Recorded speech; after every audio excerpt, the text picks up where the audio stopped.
Ito pala ang kwento ng buhay ni Jano Gibbs, isang actor, singer, at komedyante, dito sa Pilipinas at tinaguri ang King of Soul. Halika mga kakwento, samahan ninyo ako at alamin natin ang naging kwento ng buhay niya.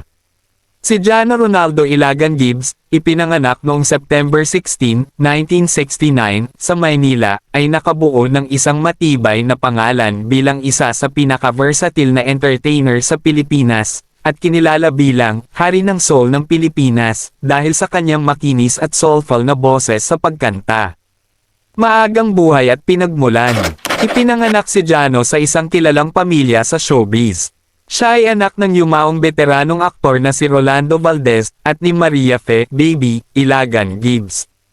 Malalim ang ugat ng kanilang pamilya sa industriya ng pelikula. Apo siya ng national artist for film na si Gerardo De Leon, at pamangkin ng aktres na si Liberty Ilagan. Lumaki siya kasama ang kanyang kapatid na si Melissa Gibbs, na isa ring aktres.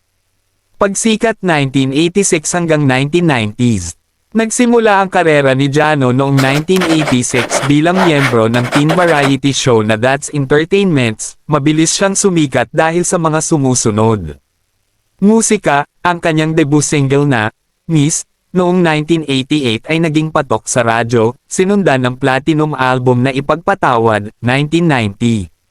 Telebisyon, naging tanyag siya noong dekada 90 sa mga sitcom tulad ng Over the Bacod at Baybote Nga, madalas kasama ang kanyang partner sa komedya na si Anjo Iliana. Pelikula, gumanap siya sa mga pelikulang naging paborito ng marami tulad ng Ang Pagbabalik ni Pedro Penduko, 1994, kung saan ginampanan niya ang pangunahing karakter. Hari ng Soul, at Variety Icon 2000s hanggang 2010s. Noong 2000s, lalo niyang pinatatag ang kanyang reputasyon bilang isang total entertainer. Pag-host, naging bahagi siya ng GMA Network, kung saan naging host siya ng Itbulaga. Mula 2001 hanggang 2007 at ng musical show na SOP, at nakatanggap ng mga parangal bilang Best Male TV Host. Musika, naglabas siya ng mga album tulad ng 7, 2004, at Little Boy, 2007, at nag-record ng mga sikat na duet gaya ng Ikaw Lamang, kasama si Jaya, at Fallen. Paglipat ng network matapos ang 30 taon sa GMA, lumipat siya sa TV5 noong 2015 at kalaunan ay lumabas sa mga palabas ng ABS-CBN tulad ng FPJs Ang Probinsyano at ASAP. Direksyon at personal na buhay, 2020s kasalukuyan. Sa mga nagdaang taon, pinalawak ni Jano ang kanyang kakayahan habang hinaharap ang mahahalagang pangyayari sa kanyang buhay. Mga bagong gawa, noong 2024, ginawa niya ang kanyang debut bilang direktor sa pelikulang Itutumba Ka ng Tatay Ko, na huling pagsasama nila sa pelikula ng kanyang ama. Noong May 2026, bumalik siya sa GMA Music sa pamamagitan ng kantang Pinay Pa Rin. Pamilya, ikinasal siya sa aktres na si Bing Loizaga noong 1991 at mayroon silang dalawang anak na sina Alisa at Gabi.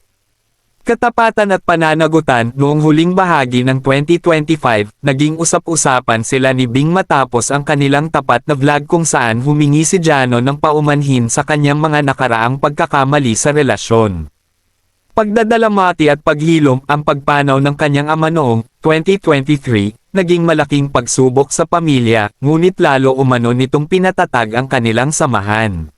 Nagustuhan nyo ba ang ating video mga kakwento? Wag mo naman kalimutang i-like ang video natin at i-follow mo na rin ako, para updated ka sa mga bagong video natin at i-comment mo na rin dyan sa baba kung saan lugar ka para alam ko kung saan nakarating ang ating video. Salamat!